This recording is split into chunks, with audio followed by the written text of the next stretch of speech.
بسم اللہ الرحمن الرحیم، السلام علیکم۔ اچھا جی، آج جو ہم نے ٹاپک ڈسکس کرنا ہے وہ ٹاپک یہ ہے کہ کس طرح اگر طالبان جو ہیں وہ افغانستان کے اندر حکومت بنا لیتے ہیں تو ان کا جو انٹرسٹ ہے وہ کس طرح سے پاکستان، انڈیا، ایران، ترکی، رشیا اور چائنا جیسے ممالک کے ریلیشن کو ایک مرتبہ دوبارہ سے ریوائز کروا دیتا ہے۔ اب یہ نیوز تو یعنی کہ تقریباً ہر ایک نیوز چینل کے اندر ہر وقت آتی ہی رہتی ہے آج کل ان دنوں میں، بالخصوص جب 31 اگست تک پریزیڈنٹ جو بائیڈن نے کہا ہے کہ وہ اپنی فورسز کو افغانستان سے نکال لیں گے، تو دن بدن جو طالبان ہیں ان کی پوزیشن جو ہے وہ مضبوطی کی طرف جا رہی ہے، جبکہ افغانستان گورنمنٹ کی جو کنڈیشن ہے وہ کمزوری کی طرف جا رہی ہے۔ تو یہ چیز جو ہے، یہ کنسرن ایون آج پوری دنیا کے اندر بنا ہوا ہے، اور اسی چیز کا جو یعنی کہ مسائل ہیں، انہی یعنی کہ باتوں کو ہر جگہ ڈسکس کیا جا رہا ہے۔ یہاں ہمارے پاس BBC کا ایک آرٹیکل ہے جس کے اندر انہوں نے اس بات کا تعین کیا ہے کہ کس طرح طالبان کے جو انٹرسٹ ہیں وہ دوسرے ملکوں کے ساتھ بنتے ہیں۔ سب سے پہلے بات کرتے ہیں انڈیا کی اگر بات ریسنٹلی دیکھیں تو انڈیا کے جو فارن منسٹر ہیں جن کا نام ہے ایس جے شنکر، وہ پریزیڈنٹ ابراہیم رئیسی جو کہ تہران کے نئے پریزیڈنٹ بنے ہیں، ان سے انہوں نے ملاقات کی ہے، اور انہوں نے ان کو پرائم منسٹر مودی کا انہوں نے باقاعدہ طور پر پیغام دیا ہے ابراہیم رئیسی کے لیے۔ اب یہاں پر ایک انٹرسٹنگ بات یہ ہے کہ جب ابراہیم رئیسی کے ساتھ ایس جے شنکر ملاقات میں تھے تو اسی وقت کے دوران یا اسی یعنی کہ وقت کے اندر ہی جو افغان گورنمنٹ ہے، جو طالبان کا ایک ڈیلیگیشن جو ہے وہ بھی وہاں پر موجود تھا، اور ساتھ ہی ساتھ جو افغان گورنمنٹ کا ڈیلیگیشن ہے وہ بھی وہاں پر موجود تھا۔ تو یہ بات جو ہے وہ شو کرتی ہے کہ کسی نہ کسی طرح behind the closed door India جو ہے وہ طالبان کے ساتھ بات چیت کر رہا ہے۔ اس کے ساتھ ساتھ جب وہاں سے ایس جے شنکر صاحب جو ہیں وہ رشیا کی طرف جاتے ہیں تو وہاں پر بھی طالبان کے جو ریپریزنٹیٹیو ہے وہ رشیا میں آلریڈی موجود ہوتے ہیں، یعنی کہ ان کا ایران میں چکر لگانے سے پہلے بھی وہ موجود ہوتے ہیں وہاں پر، اور اسی طرح وہاں پر رشیا میں بھی ان کے ریپریزنٹیٹیو جو ہیں وہ موجود ہوتے ہیں۔ اور لیکن اس کے باوجود جو ہے انڈیا نے کسی بھی قسم کی کوئی آفیشیل سٹیٹمنٹ ایشو نہیں کی ہے کہ ان کی میٹنگ جو ہے وہ کسی طرح سے چل رہی ہو، یعنی کہ انہوں نے اس بات کی بالکل نہ تو انہوں نے انکار کیا ہے اور نہ ہی انہوں نے اس بات کے اوپر رضامندی شو کی ہے کہ ان کی بیہائنڈ دا ڈورز جو ہے وہ طالبان سے کوئی بھی کسی قسم کی بات چیت جو ہے وہ چل رہی ہو، بلکہ مطلب اس کے ساتھ کچھ انالسٹ جو ہیں وہ اس بات کے اوپر یقین رکھ رہے ہیں کہ طالبان کے ساتھ انڈیا کے جو مذاکرات ہیں وہ ہو رہے ہیں۔ اب یہ مذاکرات کیوں ہو رہے ہیں، یہ انڈیا کی بھی ایک مجبوری ہے کہ وہ یہ مذاکرات کر رہا ہے، کیونکہ انڈیا کے جو ہیں وہ کافی زیادہ انٹرسٹ جو ہیں وہ ویسٹڈ ہیں پاکستان کے ساتھ ساتھ، پاکستان کو کاؤنٹر کرنے کے ساتھ ساتھ طالبان کے ساتھ ان کو بھی کاؤنٹر کرنا، اور اس کے علاوہ جو ان کی اپنی انویسٹمنٹ ہے، خاص طور پر جو ان کی فائنینشیل انویسٹمنٹ ہے افغانستان کے اندر، اس کے اوپر بھی ان کو اپنی انویسٹمنٹ جو ہے وہ ڈوبتی ہوئی نظر آ رہی ہے۔ اب طالبان جو ہیں وہ جیسے جیسے پاور میں آ رہے ہیں تو یہ چیز ڈیفینیٹلی جو ہے وہ پاکستان، ایران اور چائنا اور انڈیا جیسے ممالک کے اندر ایک انریسٹ جو ہے وہ پیدا کر رہی ہے۔ اب طالبان جو ہیں وہ تقریباً چائنیز بارڈر تک جو ہے وہ پہنچ چکے ہیں، اور انہوں نے کافی زیادہ جو ہے وہ قیاس کریٹ کیا ہوا ہے ساتھ ہی ساتھ انڈین ایڈمنسٹریٹ کشمیر میں، یعنی کہ یہ بات بھی انڈیا کو خطرہ لاحق کر رہی ہے کہ اگر کل کلان طالبان جو ہے وہ پاور میں آتے ہیں تو یہ پاکستان کو بھی طالبانائز کریں گے، اور ساتھ ہی ساتھ جو انڈین ایڈمنسٹریٹ کشمیر ہے، یا جسے ہم IIOJ کے یعنی کہ Indian illegal occupied Jammu and Kashmir Pakistan کے نقشے کے اندر ہم نے ان کو ظاہر کیا ہوا ہے، تو وہاں پر بھی کافی زیادہ انریسٹ جو ہے وہ کریٹ کیا جا سکتا ہے۔ اس کے علاوہ ایران جو ہے وہ بھی اس چیز سے بچا ہوا نہیں ہے، بلکہ اس میں بھی اس چیز کے اثرات جو ہیں وہ واضح طور پر نظر آئیں گے اگر کل کلان افغانستان کے اوپر طالبان کا قبضہ جو ہے وہ ہو جاتا ہے۔ اب بات کرتے ہیں ایران کے رول کی، کہ ایران جو ہے اس کا اس تمام معاملے کے اندر کیا رول ہے۔ ایران جو ہے اس کا تقریباً 945 کلومیٹر کا جو بارڈر کا ایریا ہے وہ اس کا بنتا ہے افغانستان کے ساتھ۔ اس کے ساتھ ساتھ طالبان نے اس بات کے اوپر بھی کلیم کیا ہے کہ اس نے کافی زیادہ جو ٹاؤنز ہیں وہ بھی اس نے کیپچر کیے ہیں، اور خصوص بالخصوص اس نے ایران کا جو بارڈر جو کہ افغانستان کے ساتھ ملتا ہے، جس کی تقریباً سالانہ $200 ملین کی جو ٹریڈ ہے اس کا فائدہ افغان گورنمنٹ کو ہوتا ہے، اس کے اوپر بھی انہوں نے قبضہ کر لیا ہے۔ اس کے علاوہ ایران جو ہے وہ بنیادی طور پر یعنی کہ ہسٹوریکلی جو ہے وہ یو ایس کی پریزنس کو اپوز کرتا رہا ہے افغانستان کے اندر، کیونکہ یہ اس کے اپنے لیے بھی ایک سیکیورٹی تھریٹ تھا، کیونکہ دونوں کی سرحدیں جو ہیں وہ ایک دوسرے کے ساتھ ملتی ہیں، اور یو ایس ٹروپس جو ہیں وہ کافی زیادہ تعداد میں افغانستان کے اندر موجود تھے۔ اس کے علاوہ لاسٹ ویک تہران نے ایک اور سٹیٹمنٹ یعنی کہ ایشو کی تھی افغانستان کی گورنمنٹ اور طالبان کو کنسرن کرتے ہوئے۔ انہوں نے کہا تھا کہ Iran is committed to resolving the crisis in Afghanistan, کہ ایران جو ہے وہ اس بات کے اوپر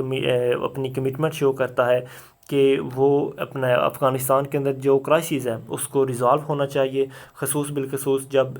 امریکہ جو ہے وہ اپنی ہار کے بعد یہاں سے نکل رہا ہے۔ اب بات کرتے ہیں کہ افغانستان کے اندر جو انڈیا اپنا کردار کس طرح سے ادا کر رہا ہے۔ دیکھیں، اگر ہسٹری کی بات کریں تو نئی دلی کے اندر جو گورنمنٹ بنتی ہے، کیونکہ جو نیو دلی وہ کیپٹل ہے انڈیا کا، تو انڈیا نے ہسٹوریکلی بلکہ اوپنلی بھی افغان گورنمنٹ کو سپورٹ کیا ہے، اور طالبان کو انہوں نے 2002 سے لے کر ہی انہوں نے اپوز کیا ہے۔ اس کے علاوہ انڈیا جو ہے اس کے کافی زیادہ انٹرسٹ بھی ہیں سیکیورٹی اور اکنامکلی۔ سیکیورٹی چونکہ انڈیا کی ڈائریکٹ تو کوئی بھی یعنی کہ اس کے ساتھ سرحد نہیں ملتی افغانستان کے ساتھ، لیکن اس کے ساتھ انڈیا جو ہے وہ واحد ملک ہے جس کے 4 کونسل جو ہیں وہ وہاں پر موجود ہیں قندھار کے اندر، اور کیونکہ وہ صرف اور صرف پاکستان کو کاؤنٹر کرنے کے لیے یہ اتنی زیادہ انویسٹمنٹ جو ہے انڈیا افغانستان کے اندر کرتا ہے۔ اس کے علاوہ انڈیا کو یہ بھی خطرہ ہے کہ جو سچویشن ہے کشمیر کے اندر وہ اور زیادہ خراب ہو سکتی ہے اگر طالبان کا انفلوئنس جو ہے افغانستان کے اندر اور زیادہ بڑھ جاتا ہے۔ اس کے علاوہ یعنی کہ انڈیا کو یہ بھی خطرہ ہے کہ پاکستان جو ہے اس کا کافی زیادہ گروپس کے اوپر انفلوئنس ہے، جیسے جیش محمد یا لشکر طیبہ یا پاکستان طالبان موومنٹ جو ہے، ان کے اوپر جو انڈیا جو ہے وہ یہ کہتا ہے کہ پاکستان کا کافی زیادہ کنٹرول ہے، اور پاکستان انہی گروپس کا استعمال کرتے ہوئے طالبان کو مزید زیادہ مضبوط بھی کر سکتا ہے، اور یہ تمام باتیں جو ہیں یہ انڈیا کے لیے نقصان دہ ہیں، فائدہ مند اس کے لیے نہیں ہے۔ اس کے علاوہ انڈیا جو ہے وہ ہیویلی افغانستان کے اندر اس نے انویسٹ کیا ہے، خاص کر جو 7200 کلومیٹر کا ایریا بنتا ہے نارتھ ساؤتھ کوریڈور بھی جسے کہا جاتا ہے، جو کہ ایران سے رشیا کی جانب یعنی کہ جس کی سرحد آگے جا کے ملتی ہے۔ اگر طالبان کا کنٹرول ہوتا ہے تو یہ چیز بھی کافی زیادہ اثر انداز ہوتی ہے وہاں کے لوگوں کے اوپر اور خاص کر انڈیا کے اوپر۔ اب اس بات کے اوپر انڈیا کا ریئیکشن کیا ہے؟ اب یہ جو طالبان کا یعنی کہ ڈیلیگیشن ایس جے شنکر کے آنے سے پہلے ایران میں بھی موجود تھا اور رشیا میں بھی موجود تھا، تو یہ چیز جو ہے یہ شو کرتی ہے کہ انڈیا ڈائریکٹلی یا انڈائریکٹلی طالبان کے ساتھ جو ہے وہ ڈیلیگیشنز اپنے بھیج کر گفتگو کر رہا ہے، کہ مطلب وہ ان کے ساتھ معاملات اپنے ٹھنڈے کرے۔ اگر پاسٹ کی بات کریں تو انڈیا جو ہے وہ امریکہ کے ساتھ مل کر افغانستان میں کافی زیادہ ایکٹیو رہا ہے، لیکن اس ایکٹیویٹی کے اندر جب کہ امریکہ کے ٹروپس جو ہیں وہ وہاں پر موجود تھے، ان کی موجودگی میں ہی انڈیا نے وہاں پر کافی زیادہ انویسٹمنٹ کی، تقریباً $3 بلین کی انویسٹمنٹ بھی کی۔ لیکن اب جب کہ امریکن ٹروپس اور نیٹو کے ٹروپس وہاں سے جا رہے ہیں تو انڈیا کو اپنی یہی انویسٹمنٹ ڈوبتی ہوئی نظر آ رہی ہے، جبکہ اس وقت جو ہے اس کا کسی بھی قسم کا کوئی الائنس ایران یا رشیا کے ساتھ نہیں تھا، جو کہ اب بنتا ہوا نظر آ رہا ہے انڈیا کا الائنس۔ جب اگر دوسری طرف بات کریں تو انڈیا کو اور بھی یعنی کہ کافی زیادہ ایک لالچ ہے، اور وہ لالچ یہ ہے کہ یہ سب سے بڑے بائر ہیں ایرانین آئل کے، مطلب ایران کا جو آئل ہے وہاں پر تقریباً دنیا کی 15% آئل گیس ریزروز ہیں، اور 10% جو ہیں وہ تقریباً آئل ریزرو جو ہیں وہ پائے جاتے ہیں ایران کے اندر۔ تو یہی وجہ ہے کہ مطلب یو ایس سینکشنز کی وجہ سے 2019 میں یو ایس سینکشنز لگنے کی وجہ سے ایران جو ہے وہ آئل ایکسپورٹ نہیں کر پا رہا تھا، اور انڈیا جو ہے وہ اس کا آئل پرچیز نہیں کر پا رہا تھا۔ لہٰذا چونکہ اب بائیڈن کی جب سے ایڈمنسٹریشن آئی ہے تو انڈیا کو اس بات کی امید لگ چکی ہے کہ ایران کے اوپر جو پابندیاں ہیں وہ کم ہو جائیں گی، اور انڈیا جو ہے وہ وہاں سے آئل جو ہے وہ پرچیز کر سکے گا۔ اسی وجہ سے ایس جے شنکر صاحب جو ہیں وہ انہوں نے وزٹ کیا ہے وہاں کا۔ اب آگے بات کرتے ہیں کہ ترکی کا انفلوئنس کیا رہا ہے افغانستان کے اندر، اور ساتھ ہی ساتھ اس میں انڈیا کا ترکی کے ساتھ کس طرح سے رول جو ہے وہ مکس اپ ہوتا ہوا ہمیں نظر آ رہا ہے۔ اب یہاں پر اگر ایک طرف بات کریں تو جیسے ہی نیٹو کی فورسز اور امریکن ٹروپس جو ہیں وہ وڈرا کر رہے ہیں، تو جو کابل ایئرپورٹ ہے، جو کہ کابل یعنی کہ کابل چونکہ جو ہے یہ افغانستان کی کیپٹل ہے، تو یہاں پر جو ایئرپورٹ ہے اس کی مکمل طور پر جو ذمہ داری رہے گی وہ نیٹو ممبرز کی رہے گی، اور نیٹو کے اندر جو ترکی جو ہے اس کا کنٹریبیوشن سب سے زیادہ ہے۔ NATO North Atlantic Treaty Organization جو کہ 1949 کے تحت جو ہے یہ بنائی گئی تھی، اور اس میں بہت سارے ممالک جو ہیں وہ یعنی کہ ان کا شمار کیا جاتا ہے، اور یہ ایک ملٹری الائنس ہے، اور اس ملٹری الائنس میں ترکی کا کنٹریبیوشن سب سے زیادہ ہے۔ اب جیسے ہی یعنی کہ امریکن ٹروپس جو ہیں وہ یہاں سے وڈرا کر رہے ہیں، تو انڈیا کا اور ترکی کا، ان دونوں کا جو انٹرسٹ ہے وہ افغانستان میں بھی کافی زیادہ ہمیں نظر آتا ہے۔ اب یہاں پر ایک انٹرسٹنگ بات یہ ہے کہ ترکی جب 5 اگست 2019 کو امریکہ نے انڈیا نے جب کشمیر کا اسپیشل سٹیٹس کو وڈرا کیا تھا، آرٹیکل 370 جو ہے اس کو وڈرا کیا، تو وہاں پر کشمیر کو لیتے ہوئے ترکی نے جو ہے وہ کافی زیادہ انڈیا کے اوپر بلیم کیا تھا کہ وہ کشمیر کے اوپر یعنی کہ اپنا قبضہ چھوڑ دے، اور یہ چیز شو کرتی ہے کہ ترکی جو ہے وہ پاکستان کے زیادہ کلوز ہے ایز کمپیئر ٹو انڈیا۔ لیکن یہاں پر ایک اور انٹرسٹنگ بات تو یہ ہے کہ اگر پاکستان جو ہے وہ طالبان کو اور افغان سول وار کو سپورٹ کرتا ہے، تو ڈائریکٹلی یا انڈائریکٹلی انڈیا اور ترکی یہ دونوں جو ہیں یہ آپس میں کلوز آ جائیں گے، کیونکہ ترکی کی جو گورنمنٹ ہے وہ بھی سپورٹ کرتی ہے افغان گورنمنٹ کو، اور انڈیا بھی جو ہے وہ سپورٹ کرتے ہیں افغان گورنمنٹ کو، جبکہ پاکستان جو ہے یہ کچھ نہ کچھ حد تک 1990 کی دہائی کی طرح طالبان کو یعنی کہ سپورٹ کرتا ہے۔ لیکن پاکستان ایک ہمیشہ فارن آفس نے یہی سٹیٹمنٹ ایشو کی ہے کہ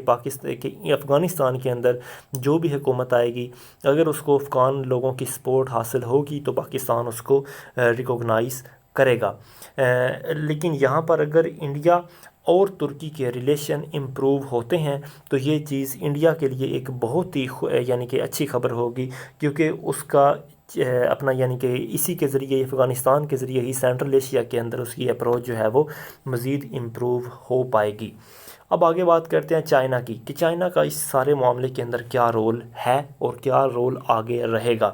دیکھیں، پاکستان اور چائنا یعنی کہ سی پیک معاہدے کو لے کر ان کے ریلیشن جو ہیں وہ کافی زیادہ مضبوط اور کافی زیادہ سٹرونگ ہیں اور رہیں گے بھی۔ پچھلے یعنی کہ 1952 سے لے کر آج تک کنٹینیوسلی 70 سالوں تک جو ہے پاکستان نے ہمیشہ